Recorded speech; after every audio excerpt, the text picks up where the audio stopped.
টাকা ভরে নৌকায় করে পাহাড়ি কলা আনা হয় শহরের পাইকারি বাজারগুলোতে। সেখানে হাঁক ডাকে চলে কলা বিক্রি।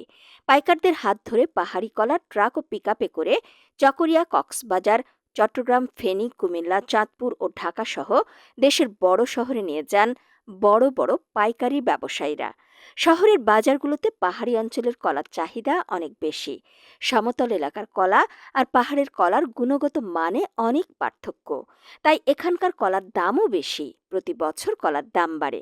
প্রতি ছড়া কলা মানভেদে ১০০ থেকে ১,০০০ টাকায় বিক্রি হয়। কিছু কিছু এলাকার কলার ছড়া এত বড় হয় সেগুলো ২ থেকে ৩,০০০ টাকায় বিক্রি হয়। পাহাড়ি কলার বেশ নামডাক থাকায় পাহাড়ে বেড়েছে কলার বাগান। জমে অন্যান্য ফসলের সঙ্গে সাথী ফসল হিসেবে লাগানো হচ্ছে কলার গাছ। তাই পরিত্যক্ত পাহাড়ি জমি এখন চারিদিকে সবুজ গাছে ঘেরা। পাহাড়ের মাটিতে